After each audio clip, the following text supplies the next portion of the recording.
Hello and welcome to the 27 people, 27 movies. Joining us today is one of the most important people here at Townsend Harris, who serves our community in many ways. I think you're our own Jedi. I think we can talk about that, Mr. Sweeney. But joining us, Mr. Sweeney, to talk about Star Wars: The Last Jedi.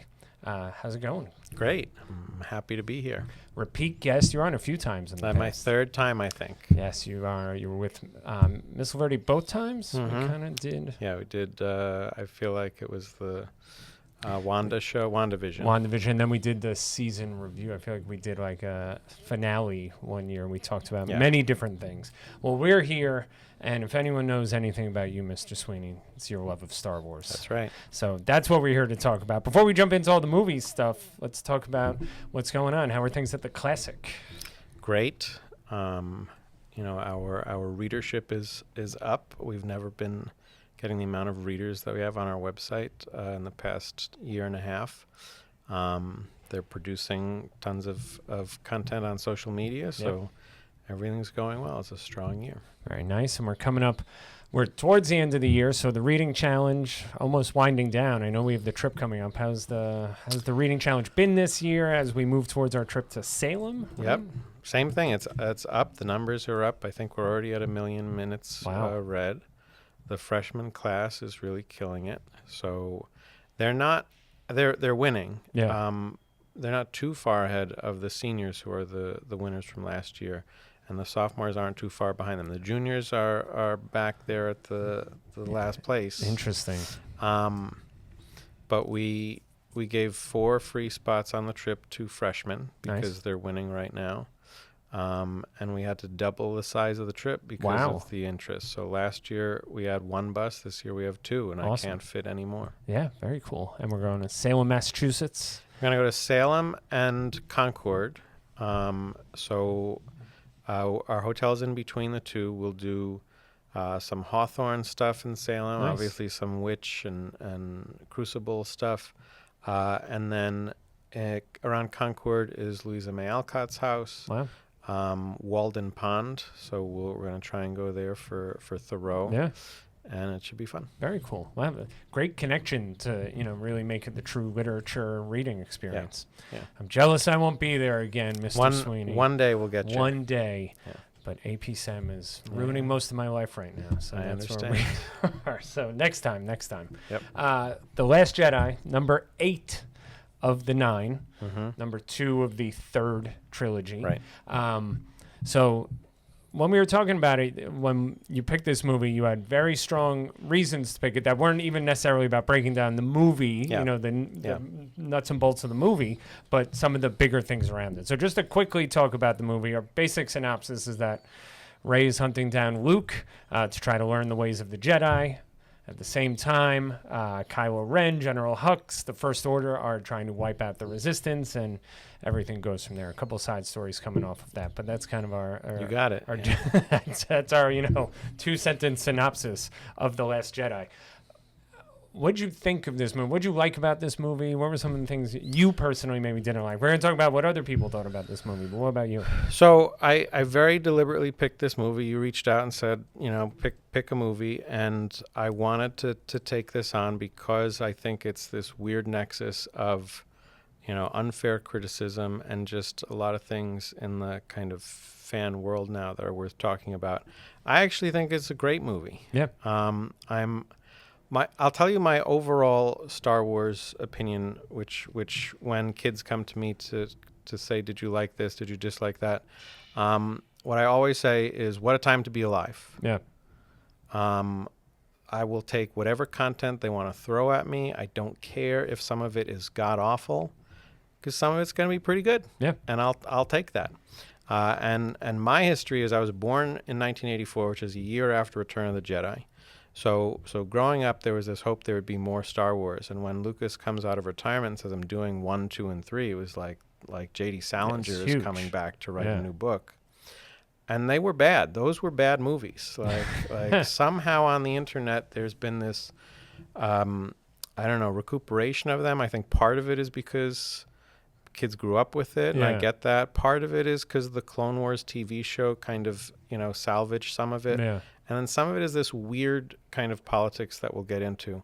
But as movies, they're bad movies. I still know them like the back of my hand. Like I can't say I watch them all the time, but they were not what I was looking for. When the sequels came out, Episode 7, so The Force Awakens, I think it's got its moments, but I actually like the first 40 minutes of it the most, right? Which is before we meet old Han Solo and old Leia and old Luke. I think that they did the impossible, which was create likable characters in the mold of a Star Wars character, which is they're kind of one-dimensional, but in a misleading way, because there's a depth to them, but also a likability to them that's easily earned, and somewhat magical. Like, I think the introduction of Rey and Finn and Poe and Kylo Ren is hugely successful.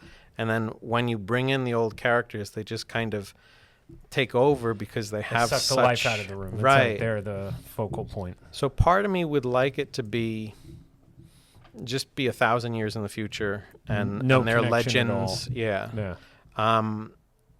But you knew they weren't going to do that, and you had the actors, so why not? And I think the question of everyone's mind was, where's Luke Skywalker? So I think that's what this movie gets right, which is the argument that people say they have with it. I don't know that I quite agree that that's really the issue. But we'll get to that. I know that's part of your list. What I'll say overall about this movie, I think it's the only good movie to be made since 1980. Wow. And The Empire Strikes Back. So what I mean by that is The Empire Strikes Back and the original Star Wars are great movies. Return of the Jedi was not beloved when it came out. Yeah. A lot of people were disappointed in it. They hated the Ewoks. I was going to say the Ewoks. But there were other things, like Han Solo is just kind of there. He doesn't have the same kind of oomph that he has in the first two, the same charisma. There's not much of a story. It's just, let's do the Death Star again. It's just a bigger Death Star. Yeah. And there's no real development of it. It's just, let's save Han Solo. Let's blow up the Death Star. There's no story. Yeah. What it got right is Luke Skywalker, Vader, the Emperor, all of those things. Jabba the Hutt is great. But I think the reason for that is The Empire Strikes Back changed Star Wars. So when you're watching the original Star Wars, it's not this big thing. It's just a small movie that takes fairy tales and puts them in space. Yeah. And it's both creating a modern fairy tale, but it's also bringing the movie world into that zone where we can do this in space and it be this kind of exciting, believable, because the special effects are so good, adventure. It's not this dramatic story. Yeah. It's just supposed to be like, it's a prince and a princess, it's a bad guy, whatever. As soon as he says, I'm your father, that changes everything. Changes the whole thing, changes the narrative, changes who these people are, where they're going. Exactly. And it wasn't, kids come to me and they say, well, that's episode 4. It wasn't episode 4. It came out, it was called Star Wars. Yeah. They added episode 4 in 1979 when they re-released it before Empire. So Empire makes it a series. Yeah. So then from that perspective, Return of the Jedi is good. It's a good episode. Now they're episodes. Now it resolves it, but is it a great movie? This, I would argue, it has a beginning, middle, and an end. Yep. It has a theme. Every character moment is every person has an arc. It's well shot. It's beautiful. Absolutely. That was one of the things I liked about it. It was beautiful, especially even like that red planet in those last scenes, and everything was put together really well. Yeah. So that's my take. I think it's a great movie. I also think it's a great entry to the story. So we can get into that. Do I have criticisms? Yeah, but I hear so much criticisms of this movie that I could care less. I'm like a Star Wars, like I've seen pretty much everything, and I take it as it comes, and like I didn't see these in the theater, but then when they were out, I was like, oh, let me catch up on these. And the only thing I knew about this was the bad one. This is the one that, and then I watched it, and I couldn't make any sense of it. It was a good movie to me, especially for like, if I'm a basic Star Wars viewer, it was a good Star Wars movie for all the reasons you just said, and the scope of space and the size of these ships and the character. It did all that well. Yeah.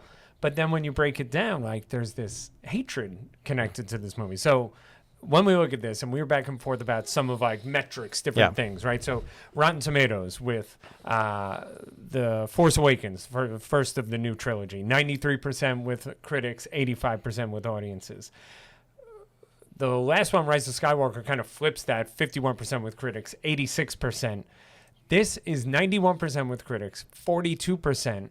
But then you brought up the cinema score, which is essentially, the leaving the theater. What was your reaction to this? It scored an A. Yeah. I thought, even if there's some bias there with the buzz of coming out of a premiere or the buzz out of seeing this new movie, it was still an A. Even if it got knocked down a little bit, it wasn't a 42, in terms of that. So then where do we end up with this? And this is, I don't believe the 42. Yeah. And if you look at it, so there's a December 2017, in 2018, February, the same thing happens with Black Panther. I believe it was review bombing. So nobody ever came to me and cared about Rotten Tomatoes audience score until this movie. Yeah. And it was just because you saw that flip. How big of a difference it was. Right. And so everyone knew the critic score was what we were there for. And then the audience thing is like any online measure. It's just totally unscientific. Yeah. So they keep saying, the critic, look at the audience score. I said, who cares about the audience score? And it was being manipulated. Yeah. And it happened with Black Panther in February, and then in March, Captain Marvel, 1, 2, 3. Yeah. And then Rotten Tomatoes had to come in and fix their metrics somehow.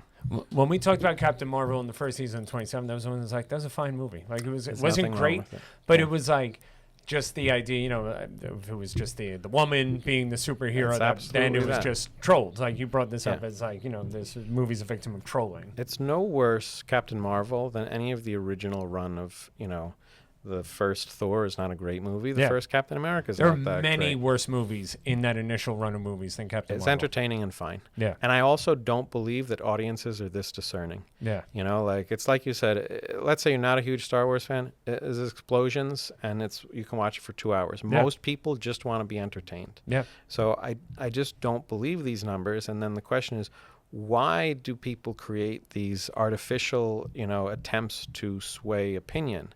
And my concern with it as a teacher is just kids constantly regurgitate these online opinions to me. So I know the weekend after the movie comes out what they're going to come tell me as if it's their opinion. Yeah. And it's such a surprise that you came and told me the thing that everyone's currently saying. Yeah. And I think there's a power in being able to do that. But usually that's reserved for politics. There's a presidential debate. They have spin people who are there to get you to think they won. Why do we do this with movies? I don't understand it, but I think there is an effort to do that, which we can get to. Just everything's an argument. Everyone likes to complain about things in terms of that, this stinks because, there's a contrarian nature to things too. I think with these kind of nerd properties, there's also, and more so with Star Wars in America at least, there's, I'll give you an example. In a book I had in college, because I did lots of stuff with mythology and whatever, and there were these people talking about pop culture mythology. So in America, that would be superheroes, cowboys, and then they had a chapter on Star Wars. They said these two scholars, of everything that they went around giving lectures on, they couldn't do it on Star Wars. They said that the audience would get defensive and emotional at any critique that they leveled at it, and that it was awkward and uncomfortable for them as scholars. And what they were saying, which I think is fair, is that the original trilogy is basically an apology for American empire. That you cast the rebels, who are clearly the American heroes, as the fighters against empire.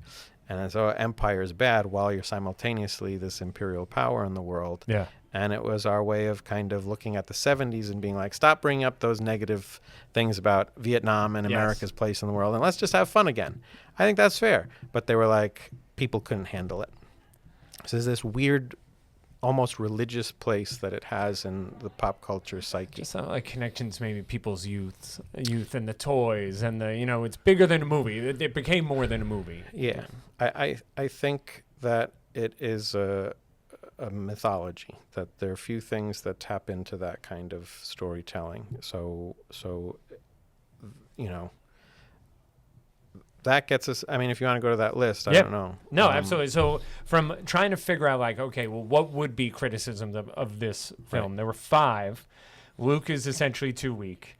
The Leia and the Force in space. Yeah. There's too much humor in it. Rose, Tico, and Vice Admiral Holdo, just those two characters in general, and the mishandling of Snoke's death. Do you see any validity in any of those? Almost zero. I'll dispatch a few of those really quickly. If you don't like Leia's moment in space, fine. Maybe you found it silly. Okay. It's a one-off scene in terms of like that. I don't know how that would be a full criticism. The argument there was that she can't use the Force, and that's just absurd. Leia uses the Force in The Empire Strikes Back. It's referenced in other movies, and even Luke says to her that she has it. Or he she tells her it. that she has it. There's this weird thing with fans that women aren't trained enough and men get trained. Yeah. And Luke, who blows up the Death Star with no training, he's a farm boy who's sheltered his whole life. Rey is at least like a scavenger who's on her own and has to grow up. Luke blows up the Death Star. No one ever worried about how much training he did or didn't get. But Leia, in The Empire Strikes Back, Luke is hanging from the bottom of Cloud City, and he's calling to Obi-Wan for help. And Obi-Wan says, "I cannot help you." He's a ghost. Yeah. So he calls out to Leia, and Leia feels his pain through the Force and says to Lando and Chewie, "We've got to go back to rescue Luke." Yeah. That's the first time she uses the Force. It's a big moment. That's 50 years ago. So I think it's absurd that she can't use the Force. They think that she can't. Rose and Holdo, I do think it's a misogyny thing. Like, they're fine characters, whatever. They don't like that Admiral Holdo tells Poe Dameron what to do. Yeah. Well, and he also commits mutiny against, in terms of, a commanding officer. Yeah. In any other military movie, these same guys would be telling me, like, well, a military protocol. They would be talking about how you just don't do something like that. So this guy does it, and they're like, well, she should have told him her whole plan. Yeah. Why? Why? Because he's a guy? I don't get He's already been demoted at this point. He's demoted before that. And the story is, and this is where there's a cohesive narrative here. And also another reason I picked this movie is a movie about teaching. Everyone is a teacher in this movie. So Leia is teaching Poe how to be a leader. That's his story arc. She recognizes he's a hotshot. Leia knows a thing or two about hotshot pilots. Yep. And she also recognizes that he can be, like, important. And she's trying to teach him how to deal with sacrifices. And we then have Snoke, who is abusive to Kylo Ren, and that's how he's going to train him to be evil, is he's going to break him down to build him up. And then we have Luke and Rey, and Luke struggles with being a teacher. And so each of these stories follows through an arc. Is that there with Finn and Rose? I do think that Rose is kind of teaching Finn something, and what it is he doesn't have commitment to the cause. He likes Rey in The Force Awakens. He's there to save her and just get out of this. Yeah, which is still his focus at the beginning of this, too. Exactly. It's just finding her. And by the end of this, he says, "I'm rebel scum." Yeah. Like, he's a rebel. He's fighting for the cause. So I think that's his arc. Within these, I get Rose does at times just feel extraneous to me. Like, if she wasn't there, it wouldn't make the movie any worse. Yeah. That one I can at least see. Though Luke is too weak. This 30 years after all this. Yeah. He's witnessed these people get slaughtered, this temple get destroyed because he feels responsible for it. So of course he's gonna, drive himself out into, onto this island, shot off the coast of Ireland, shout out Ireland. So I think that's ridiculous. Too much humor. I mean, this is a movie with Ewoks. This is a movie with R2D2, C3PO. Are there times like the thing with Poe where he's like, "I can't hear you"? That that's like a little bit, but the theater, not enough the to theater knock it I was down. in loved it. Yeah. The theater reacted to it. And then I wouldn't know enough about the mishandling of Snoke's death. I will say, to me, that's one of the best scenes in the movie. There are two things that got me excited in the movie. That, and then when you see that Luke is this astral projection. They're huge, oh my God, fantastic, wonderful stuff. So the Snoke thing is, they had all these theories. And so they're mad that Rian Johnson, the director, basically doesn't care about what they wanted it to be. Yeah. And to me, when Kylo Ren kills him, that is the most exciting that Star Wars has been since I was a kid. I did not know what was going to happen next. Yeah. Every other moment, because the story is cyclical. So you're like, all right, well, this is the moment where this is going to happen. But in that moment, you're like, I do not know where they're going. Where's it going to go? Is she going to turn and join him? Is he go? And that, I thought, was both thrilling from a narrative perspective, but also it's a visually stunning scene. Absolutely. Beautifully filmed. It's awesome. I love the moment when she uses his lightsaber, he uses hers, he gets the guy through the eye. Yes. And they work together, and it's not anything that needs to be said through dialogue. It's all visual. Yes. Like they have a connection. And there's a really interesting story between the two of them where their teachers are failing them and they find each other. Yeah. And I like that. And I don't like The Rise of Skywalker. I think that it follows too much of the criticism of this movie to please people, and it can't please anybody. What the movie does, I think, is make him as close to irredeemable as possible. And so when he tries to turn her, obviously that's the mirror of Vader saying, join me. Yeah. But Vader says it out of strength and like he'll kill him. Yeah. And Kylo Ren is weak in that moment, and he says please in this pathetic way that is heartbreaking but also kind of funny. Like, I think he's supposed to be a joke. Yeah. I also think he's supposed to be a Star Wars fan. Mm-hmm. I think that the fans who really have such a problem with this can't realize that he's them. That's them. He's a fan of the original movies. He's a big Darth Vader fan. He thinks Darth Vader is awesome, and he wants to be like him. And he doesn't get that Darth Vader is not awesome. Yeah. And so he doesn't get it. And he's, a vision of masculinity that now is what they would call like a woke criticism or something like that. But I think that it's a pretty accurate depiction of that kind of, masculine weakness. And to get into Luke, they want Luke to be perfect. And they want Luke to have won in Return of the Jedi and never lost again. Yeah.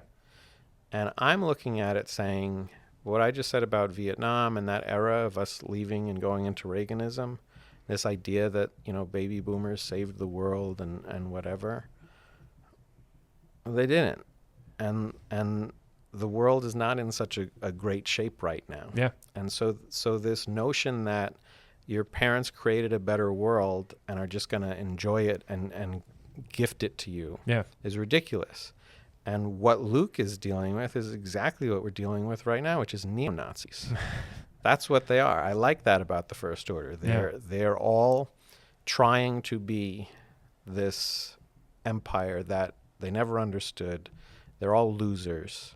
And they're bringing it back, but not understanding what it was to begin with. Yeah. I thought that was an impressive way to basically mask a reboot, because they wanted the iconography. Yeah. They could have just made them just the Imperial remnant that's still around, but instead they're fans. And I hear so much about how Disney played it safe or whatever. This is not playing it safe. Playing it safe would have been doing what they asked for. Yeah. Just make Luke Obi-Wan Kenobi. He's a wise old Jedi who teaches them and comes to save the day. They didn't. And that core of people would probably never be happy with anything. Like, it wouldn't be, no matter what was put out, they would find issue with it. I agree. There's a quote from Tolkien, who was kind of weirded out by American fans. So meaning the Lord of the Rings comes out in America and became far more successful here than anywhere else. And he was a guy who would take fan letters and respond to every one of them. And then all of a sudden there's this like worship of him, and he does not get it. And they asked him once about American fans, and he said that they don't understand the art that moves them. Like they get moved. They feel that something has moved them, and then they don't know what to do with it. And so they act in a way, that doesn't make sense. So it might be a fan who's really moved by this story of Lord of the Rings and then is focused on like chainmail, and I'm going to learn all about the chainmail of the orcs and make my own chainmail. And he's like, that's not it. Yeah. There was a group that in America at a college, the college took a bunch of trees and cut them down to make a cultural center. And this group of students at the time spray painted or something on it. A little bit of Mordor keeps creeping in. Yeah. He liked that.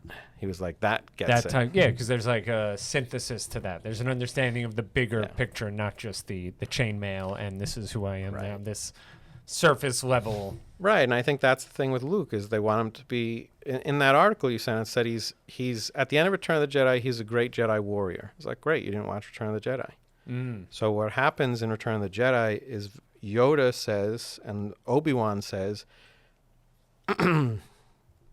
Luke goes to Yoda as he's dying, and Yoda says, you've learned all you need to know. And Luke is like, well, then I'm a Jedi. He's like, oh, no. You got to kill Darth Vader. Yeah. And Obi-Wan's like, you got to kill Darth Vader. And he's like, yeah, but he's my father. You just confirmed he's my father. He's like, well, too bad. Kill him. That's it. Yeah. So Vader gets him to the point of killing him. He enrages him. He looks down at his gloved hand because Vader cut it off in The Empire Strikes Back. And then he's like, I'm going to turn into him. So he stands up, does not kill Vader. And then the Emperor is like, good, now kill him. Join me. Yeah. And Luke throws his lightsaber away. Okay? These people criticizing this movie who are like, Luke throws his lightsaber away in the first one. It's so out of character. It's like, yeah, he did that already. Yeah.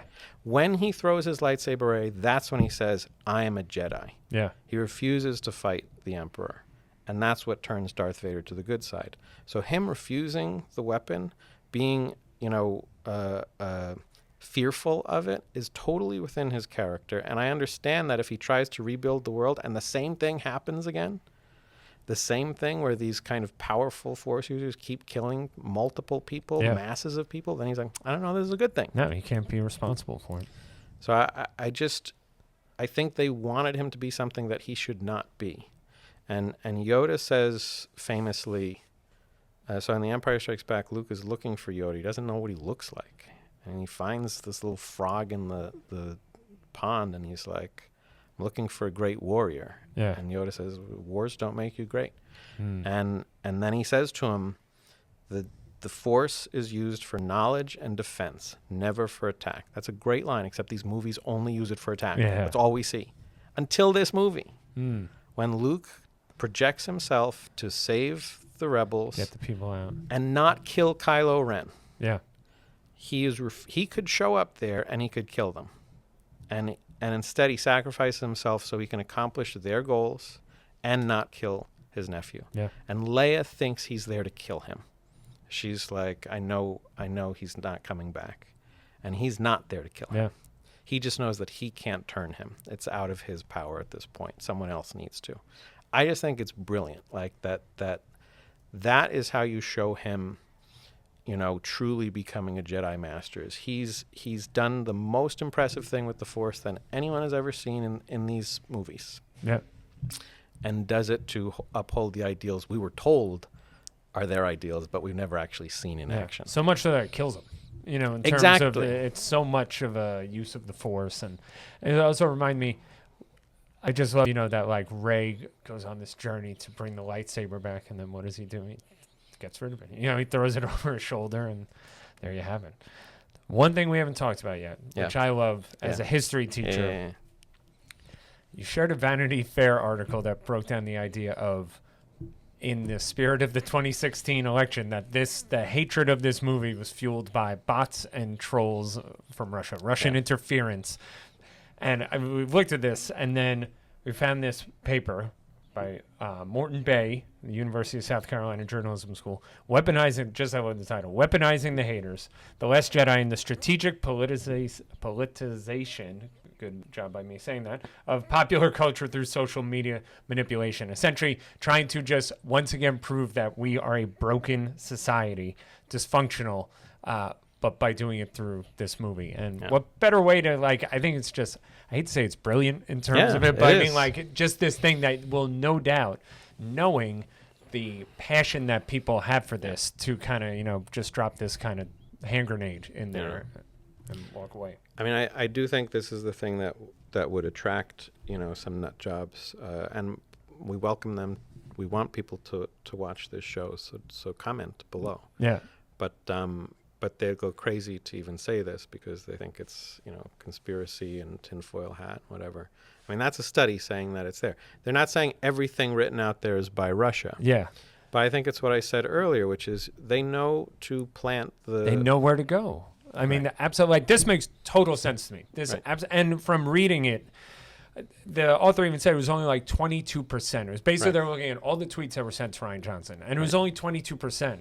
But that it was enough of an example, and where they came from too, that you can connect these back to these like bot factories in Russia that were the same people that were involved, the same accounts in 2016. Yeah, and if we're not making sense to people listening right now, the accusation is basically that there's this attempt to destabilize us through pop culture, and that we don't have as much of a shared culture as we may have had, during the Cold War, and what's still there are in these movies, Star Wars and Marvel and whatever. And so if you can create this war between people who should find commonality in our stories, then you can create fault lines in our, or blow up already existing fault lines in our country. I absolutely think that that's going on. I think that they know to target these kind of things that could be gender or race based, and could bother people. But I think that, so as an example, J.K. Rowling, who says all these transphobic things now, Putin used her as an example of how people are persecuting traditional values. And he says, Joanne Rowling, the way they're treating her now, that to me was a tell. Yeah. One, no one calls her Joanne Rowling. Two, Putin doesn't give anything about, he doesn't care about Harry Potter. Yeah. Somebody told him, say that. You defend her. Yeah. And when you defend her, it's going to bother people, and it will exacerbate this already existing kind of animosity over something that should have been a shared, Western cultural property. So to me, that explains, again, could there be haters? Yes. But 42% on audience score, it's just not going to happen. You can put the worst action movie out there, and America's going to be like, sure, sign me up, 70%. Yeah. It would be interesting to see other movies that kind of fall within that, because that is incredibly low, 42%. To other things that end up there. It was like from the report, the objective was to increase media coverage of the conflict, which to then get it out there, it's like, Jesus, we're fighting over everything now. Like, it goes as far as the movies that it creates the illusion of objectivity, right? So then the media writes, this movie is controversial. This movie is dividing fans, and that is it makes it happen. It might not have been happening. That's the A cinema score. People walk out, I like that movie. Yeah. The movie made like $700 million in America alone. It was a huge financial success. So that bothers me, just as somebody who, I remember the prequels coming out, and everyone would tell me Star Wars was this thing that everyone went to, everyone loved, even, people who weren't necessarily sci-fi fans. And I remember this movie coming out, and you're just seeing these reviews that are saying, not only is this a good movie, like, this is a great one. Yeah. And I was like, the trailers look good. Every sign is hitting. I remember walking out of the movie being like, that was great. Yeah. Going online to read the comments, and then it was like, what is going on here? What is this that I'm reading? Who are these people? And I was shocked by it, because that moment of Luke, at the beginning of the movie, he says to Rey, "What do you want me to do? Fight the entire army myself? Like, I can't do that." And he does it. Yeah. And I'm an English teacher, so I'm ready to hear those things that are like, they foreshadow what's going to happen at the end. That did not happen to me. So when he comes out there and is just going to face the army alone, I'm like, I cannot believe I am watching Luke Skywalker do this. This is amazing. Yeah. And it was an exciting moment in the theater, and the crowd loved it. And to me, just going back to kind of thematic idea of it, they criticize Rey a lot for not being an interesting character. She's the opposite of Kylo Ren. He's a fan. She's a fan too. She's not,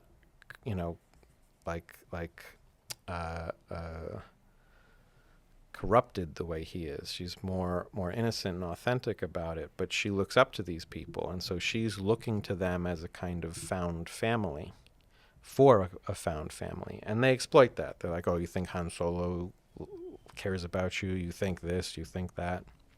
So when she gets to Luke and he's not what she wants also, it creates this drama for her. And for her to then be told, you're nobody. You have no place in this story. You're not, I am not your brother. You're not his daughter. You're nobody. That's the perfect kind of send-up of I am your father. Yeah. The worst thing for Luke to hear is I am your father. The worst thing for her to hear is you're nobody. You're nobody. And then you have at the same time Luke having to learn this lesson, which is you got to get over yourself. Like, she needs you to be Luke Skywalker. And if you're Luke Skywalker, then that's going to get her to be able to do what she needs to do. And so when Yoda comes to deliver that message, and it's not CG Yoda with a lightsaber doing backflips, it's Frank Oz with a Muppet. Yeah. I was like, this is the greatest thing. And I love that moment where he blows up the tree and Luke's like, Luke's going to do it like a 5-year-old kid, like, I'm going to do it. Yeah. He was like, boom, I'll do it. Yeah. And then I remember they were like, oh, Yoda's a book burner now. I can't believe that. Yeah, no, she took the books. Yeah. So he knew there were no books in there. It's a great Yoda-like trick. But there's a lot of Yoda moments that are like the fortune cookie wisdom, and you can quote it, but they're not that deep, you know. Yeah. But when he says, he references Return of the Jedi. He says, when gone am I, the last of the Jedi you will be. That's the title. Yeah. You will be the last Jedi. Pass on what you have learned. So in that scene, he says, you didn't listen to me. I said to pass on what you've learned. Yeah. Strength, mastery, but also failure. Pass on your failures. Pass on your weaknesses. That's okay too. And then the line that gets me is he says, we are what they grow beyond. That is the mark of a true master. Yeah, where they end up. Exactly. Yeah. So I just thought the brilliance of the movie is two things. One, he gets the message, and then he helps Rey move on by doing what Yoda essentially says to do. But he also moves beyond Yoda himself in that moment. Yeah. So when he does this grand gesture and sacrifices himself, that is something, like I said, Yoda tells him, kill your parents, kill your dad. And he finds another way. That's his growth. And then he creates her growth. So I think, I just love that. But I think that somehow there's this weird gender politics of, well, she shouldn't be teaching Luke Skywalker a lesson. And it's like, but that's not what happens. Yeah. There's always growth, always learning. Yes. It's not, as, we see with him at the end, what you were referencing earlier about how he uses the Force, how he wins is not with violence, but with... Yes. Yeah. I think we did it, Mr. Sweeney. I learned a lot. I feel like I got to say one more thing, though. One more thing. I know. No, I get carried away with Star Wars. I do love Leia's role in this trilogy. It's tragic that Carrie Fisher died, because you can tell they're setting up the third one to really have been her story. Yeah, about her. Because we do not see her meet Kylo Ren in the flesh, and that meeting was going to be the big thing. So I think that's was really a game changer and hurt the series. But the idea of her character is what they're saying they wanted from Luke. meaning through the 3 movies, Leia is this kind of legendary presence within the galaxy. Yeah. And I love all the characters who are like, well, Leia told me this once, and Leia told me that once. Yeah, and they all have Leia their taught wisdom. me this. That's who she was. Like, she was the one who was always put together. She's the true rebel. They go to rescue her on the Death Star, and she's like, yeah, I'm rescuing you, rescuers. And so to create out of her the wise old wizard figure, and I don't see people talking about that. They're like, oh, Luke should have been that. Well, they made Han that. No, Han dies. Like, he does not figure it out. She's the wise old wizard figure. And I love how she's presented in this movie, just the way that the camera works on her. She's just got this regal presence, but she's funny. And the ending of it where Rey's like, what do we do? Yeah. She's like, we have everything we need. I love that even that they're very noticeable, the two of them, because it's like a zoom out where there's a lot, a lot of BB-8 is there, Poe is there, but you kind of, they're that focal point, and they're very close to each other, and figuring out what will come next.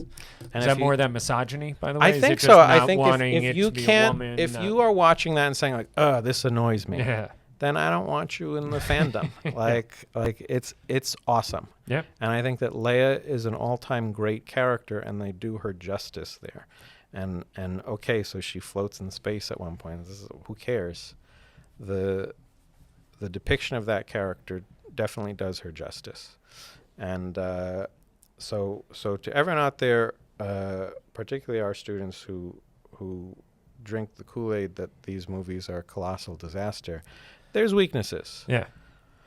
But I'm happier that they're made than not made. I think that they've got a lot of interesting ideas, and I think that we need to learn to watch things with an open mind and not be brainwashed by things, no matter if it's Star Wars or just anything. Don't let Russia win. That's what I'm saying. Don't do your patriotic let duty. Russia win.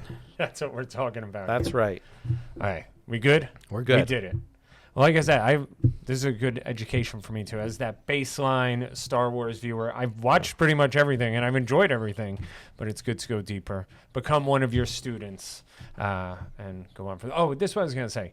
The people who don't like it, is it like we did 500 Days of Summer with the student Emmy, and one of the things we talked about was that just being a victim of expectation. That, like, if it doesn't match exactly what you want it to be, then it's a total disaster. And you wipe the whole thing out. But if you just kind of take off those expectations and you just try to look at it objectively, like, it's not as bad as you think it is. I guess. I mean, I think what's weird, Rian Johnson directed what this same group of kind of male fans consider the greatest episode of television of all time, which is the Breaking Bad, not finale, but the one where everything goes down. I don't want to ruin it for people, but it's like the top-rated episode on IMDb of all time. Yeah. And I think he wrote it too, wrote and directed.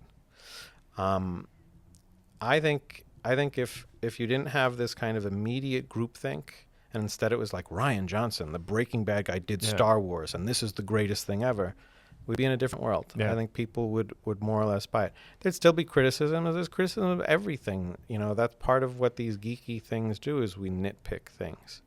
But I don't think it would have nearly there's just this weird venom. Like, even today I was on Twitter looking at something, and people were fighting about this movie again. Yeah. Like, all right. Never goes if away. it's that bad, stop talking about it. Just let it go. I've seen a lot of bad movies that I don't need to think about. No, you walk away from them, and that's it. Yeah. Well, I will be sure to, maybe we'll do it on the Instagram page at the 27 THHS when we post this. Maybe we could put it on the Classic too. We'll link these Vanity Fair articles. Yeah. Let us know what you think about the Russian interference angle, which I am 100% behind. I definitely think, it is no doubt a thing. So why wouldn't it be a thing here? Yeah. So thank you to you, Mr. Sweeney, Thank for you. coming on. Thank you to our producers from the Classic here with us today. We got Daniel, we got Jackie, we got Jacob helping us out. We will be back next week. This is episode 12, so we'll be halfway through next week. And I keep blanking on what we're doing. We have a couple good ones coming up. We got Eternal Sunshine of the Spotless Mind with Miss Nakos. Mr. Balloon's doing Labyrinth. If you remember Labyrinth, which I'm very excited to Labyrinth scared the hell out of me when I was a kid. Totally scared me, but still fully. I love it. Yeah, absolutely. So we'll be doing a lot of fun things coming up. Check out the Classic YouTube channel for all the wonderful things. Sign up for the Classic. You got the mailing list back up and running again. Yep. I'm getting my emails again. Good. So definitely jump in on that. And yeah, that's it. Thanks again. Thank you. We will see everyone next time on the 27th. Take care. Thank you. My pleasure. We'll have to give it a really clickbaity